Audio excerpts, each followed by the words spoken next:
These are this afternoon's top stories. Inland revenue exceeds projected collections for 2015. St. Vincent Prime Minister sworn in after opposition protests cause riot police to be called out. Canada welcomes its first 162 Syrian refugees. Good afternoon. Welcome to the ZIZ Midday Newscast. Today is Friday, 11th December 2015. I'm Jason Davis. First up in national news, Prime Minister the Honorable Dr. Timothy Harris has commended the Inland Revenue Department for its revenue collections during 2015. During his opening statement of Friday morning's National Assembly, Dr. Harris noted that the department has exceeded projections for collections this year. The total gross taxes and fees collected at the Inland Revenue Department as of November 30th, 2015 amounted to $219.3 million.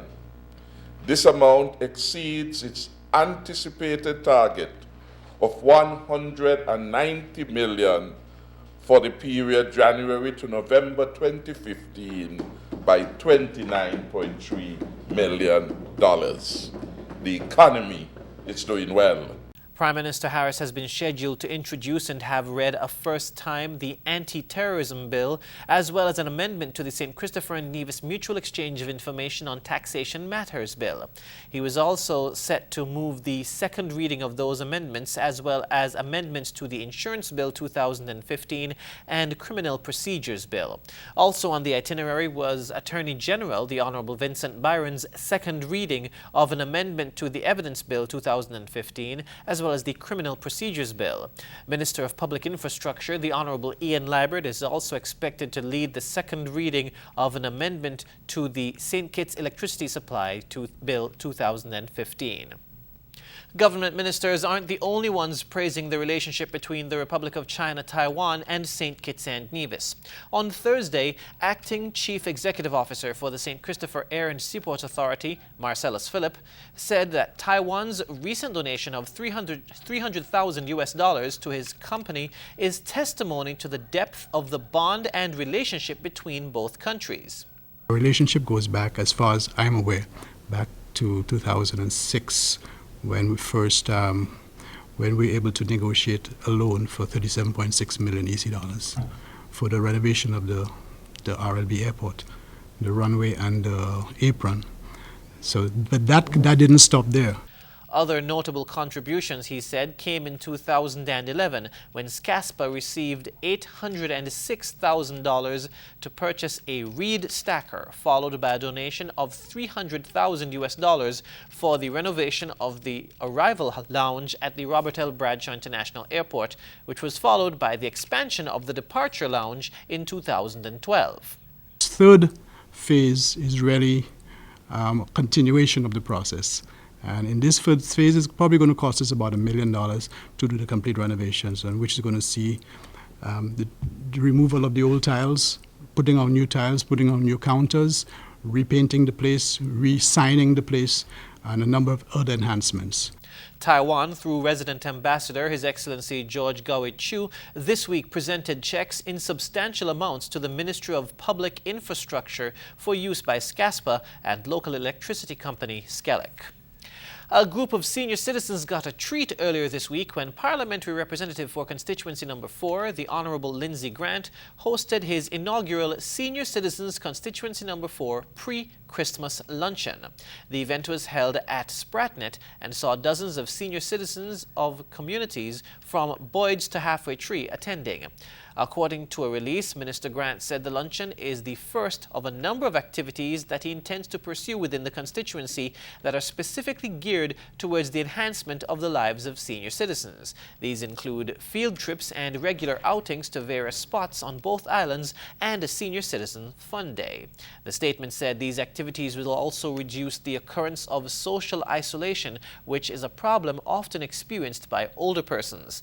Minister Grant was quoted as saying, "I intend to vigorously pursue activities specifically geared towards our senior citizens, activities that will improve the quality of life for seniors, that they may enjoy lives of dignity, hope, security, and meaning."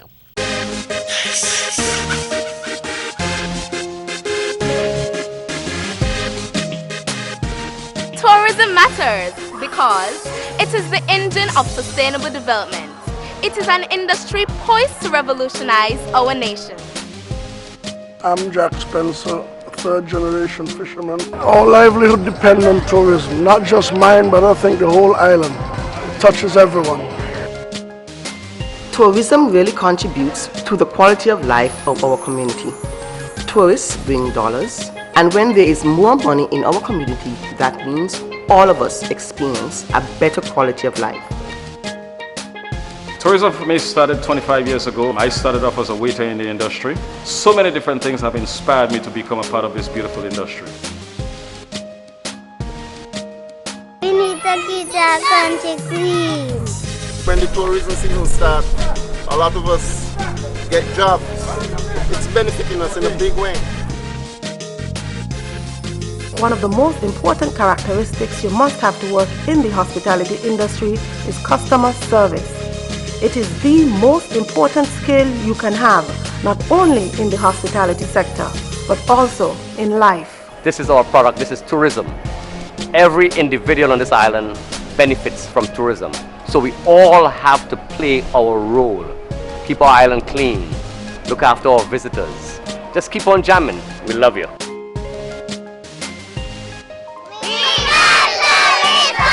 I am tourism. I am tourism. I am tourism. And I'm tourism.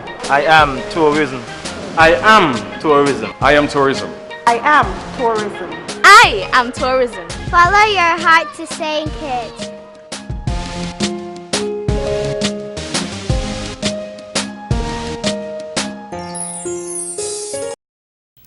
On the regional scene, St. Vincent and the Grenadines Prime Minister Dr. Ralph Gonsalves was sworn in on Thursday night, 5 hours later than scheduled, as the National Democratic Party refused to concede a one-seat defeat to the Unity Labour Party in Wednesday's general elections.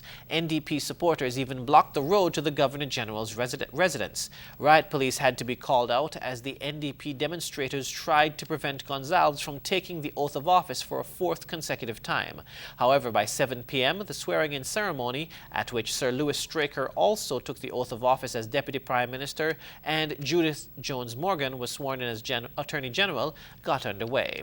Dr. Gonsalves said he intended to serve out the next 5 years as Prime Minister unless the people in some national conversation say otherwise. Paris, France has become the hub of climate change talks, and with two rich nations recently agreeing to the 1.5 degrees Celsius cap on greenhouse gas emissions, small states are hoping to land more yeses in a bid to secure what representatives say is their survival. HTS's Alison Kentish is in the French capital and filed this report. For the Caribbean here at COP21. It is the plea of small states for a 1.5 degrees Celsius temperature benchmark. On Tuesday, Director General of the OECS, Dr. Didacus Jules, addressed the conference's plenary session. The presentation was not just about words, but action. The Director General brought a Jonathan Gladding painting to the podium, a work of art that he says demonstrates the feeling of standing alone at the edge of catastrophe, struggling to breathe, but feet planted firmly on the eroded islands of the OECS. When we demand 1.5 to stay alive, we are not simply championing a development cause. We are standing our ground against the rising waters of climatic catastrophe as proudly as this young girl in this painting. We are fighting for nothing less than our survival and our right to preserve and protect the corner of earth that we have inherited from our parents. That is our sacred responsibility to pass on to our children. Dr. Jules called for transparency in any agreements coming out of COP21 and made the position clear. 1.5 degrees Celsius is necessary for the survival of small island states. Our vulnerability is as slender as this iconic island girl, but we will not go under. We will stand upright. We are prepared to model the new environment of sustainable futures. We reiterate in unison with all Caribbean small island voices that we have spoken, our core demands of 1.5 to stay alive, the recognition of loss and damage, and the provision of adequate financing for adaptation features. So it is 1.5 degrees or what? 2015 has already been declared the hottest year on record, and the experts here say in the absence of the legally binding cap, small island states can expect greater sea level rise, something they can ill afford. It can also result in more intense and frequent storms, as well as plant and animal extinction. Proponents of the 1.5 to Stay Alive campaign say the 2 degrees being proposed by rich nations is still too high. They say anything higher than 1.5 can be detrimental for small island states. Internationally, it's been announced that the ISIS terror group and the Syrian government of Bashar al-Assad have engaged in millions and millions of dollars of trade despite being at war with each other, a top U.S. Treasury official said on Thursday. A senior Treasury official said on Thursday that ISIS militants have made more than $500 million trading oil, with significant volumes sold to the government of Syrian President Bashar Assad and some finding its way to Turkey. In one of the most detailed public explanations of ISIS's oil trade, Treasury Department official Adam Zubin said militants were selling as much as $40 million a month of oil at the installations, which was then spirited on trucks across the battle lines of the Syrian civil war and sometimes further. Zubin said it was unclear whether the $40 million a month estimate could be multiplied over a year. But in remarks prepared for delivery, he said ISIS had made more than $500 million from the oil trade. He did not give a more specific time period. The first Canadian government plane carrying Syrian refugees arrived late Thursday in Toronto, where they were to be greeted by Prime Minister Justin Trudeau, who is pushing forward with his pledge to resettle 25,000 Syrian refugees by the end of February. The aircraft had 163 refugees on board. Here's more. This plane is bringing 162 Syrian refugees to Canada. They're the first of the 25,000 Syrians the new Liberal government has pledged to take in by the end of February.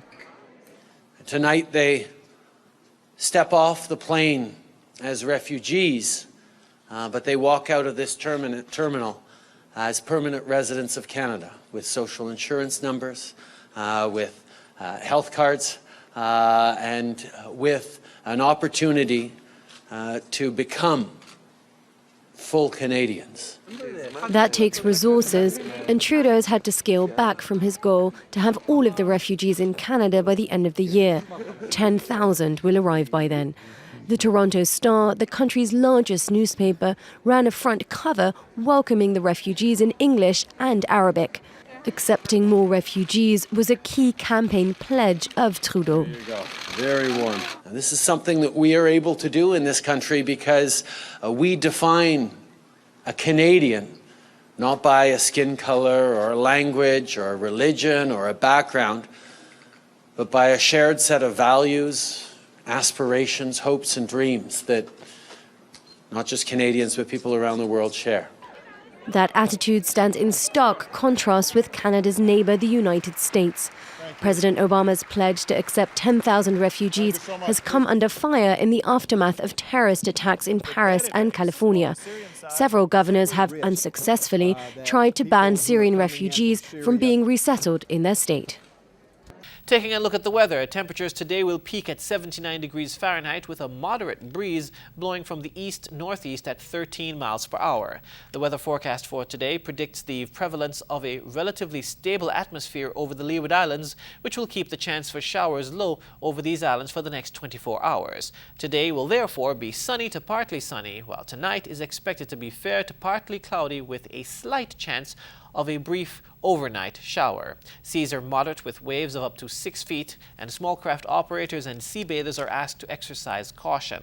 Sunset will be at 5:38 p.m. and sunrise tomorrow will be at 6:31 a.m. And that brings us to the end of the ZIZ Midday Newscast. Join us this evening for these stories and more in detail. Thank you for watching. I'm Jason Davis. Have a good day.